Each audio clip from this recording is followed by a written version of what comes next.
I was a child, I grew up in a family of poets and writers. So my dad's a poet, and my family, they are always talking about literature and language. So when my dad was reciting his poetry, I was always interested to listen that how he recites. And I was, since a child, I had very good memory.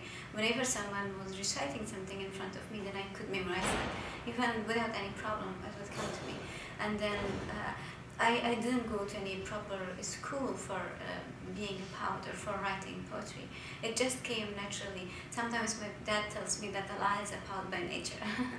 So yeah, it came because, and then since I was so much interested in music, and then and we can merge our poems with the music.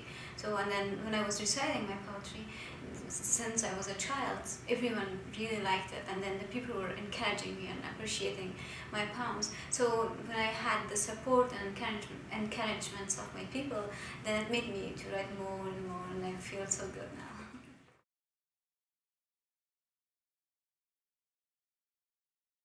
Yeah, it's so interesting because all over the world women are so blessed, right? They never feel anything that they lack in their daily lives. So they have the proper education, their lives is so easy, very comfortable life they are having. But for an Afghan woman, it's not easy. So even gaining education is like a challenge. And it's all because of the war and poverty in my country. The 3 decades of severe civil war in Afghanistan led to insecurity in my country, and then that made the male members of the family to be so sensitive and critical of their female family members' movements, because they knew that if the women go outside, they will be attacked or they will be raped, or because it was a war zone, the situation was very bad. So then that time or that period of unrest in the history of Afghanistan or during the war made lots of people to be far from education, right?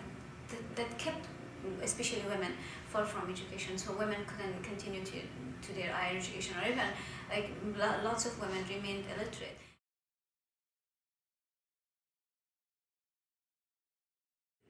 This insecurity or the poverty or the war led to lots of other major or main problems. Like, for example, then when women were like restricted to being at home, they weren't allowed to go to school, they weren't allowed to go even outside their houses, like to their uncles' houses or to relatives' houses.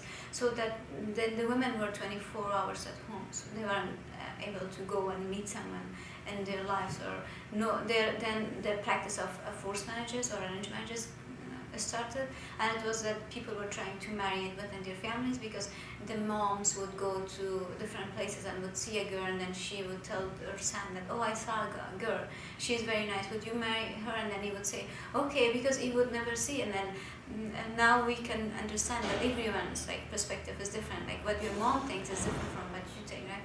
So and then when these marriages started to get in practice, and 2 couples got married, but they didn't like each other, and then that led to lots of severe problems, that women tried to put themselves on fire, and then they committed suicide, and then when women lost their husband and they wanted to work, but they weren't able to work because they do not have proper education, they cannot find good jobs. So and then all these problems that I was seeing in my people, and then I tried to write poems, and then through my poems encourage women to be fighters, and then go and seek knowledge. It's the right for all men and women, because Islam emphasizes on education for men and women. Islam says that men and women are having the same equal opportunities. It doesn't mean that men are better creatures than women. So we both can have education. So that's why then I started to write poems, and then through my poems I try to encourage women to get education.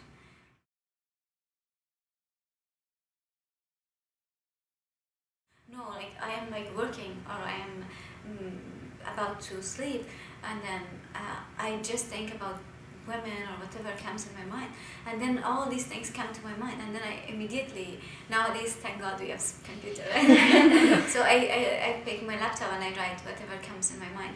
Otherwise, like even all the time I have my pen and notebook with me on my bed.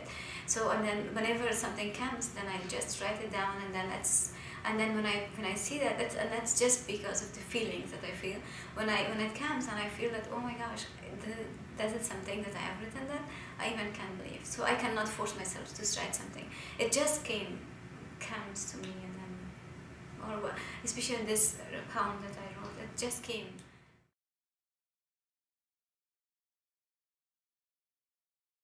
So as a young child, a female child, right? So I wasn't allowed to go to school, and then so I was also restricted being at home. So, and I grew up with my family, and then in my house we have a huge library that we always use that. And then my dad was interested in different poets. So, and then he was reciting lots of poems from different poets, and then I really loved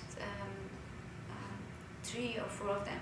Then the most, the only poet that I really love him the most is Rumi. You may have heard of him, yeah. So he's the poet that I really love him so much. Like I feel like, oh my gosh, I really love him so much. And then there's one more poet. His name is Mirza Abdul Qadir Bedel. His last name is Bedel.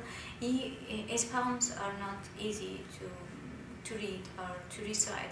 Even it's in our own language, you need to interpret that poem because it's so heavy. And then my dad and my family, because they were teaching that, so they are very good. They could translate that. So I also love his poems. They are very strong. They have good messages of humanity, which I really strongly believe in. And then there's a female poet. Her name is Rabia. So I really love her because she was a romantic woman. She was in love, and then she could not marry him, the one that she loved. And then so the pain that she has. It's also interesting to know as a woman poet from Afghanistan.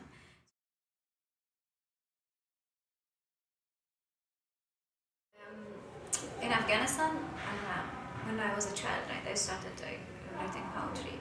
So, and I was not allowed to recite that because of the political situation of Afghanistan, because the Taliban were against women's voices, right? So, and I was not. And then when I went to Islamabad, Pakistan, then I had lots of teachers that they were so much supportive, and whenever they were seeing me, and then they wanted to introduce me to different TVs, radios, to recite my poetry. So like life has pros and cons, definitely. So as a human being, or as a woman, as a human being, everyone suffers, but as an Afghan woman, you will face lots of challenges, right?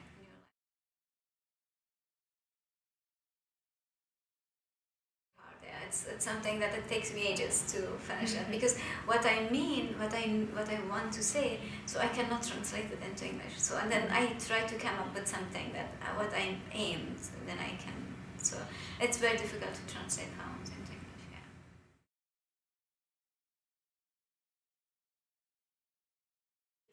Think of our country, because our country really needs us, right? We should try to rebuild our country.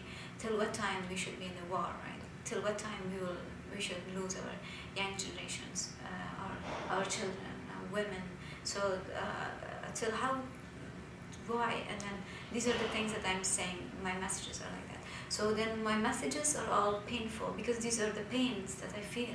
So, and then I cannot have any lively music for that. So I have to go and find the music that matches my message.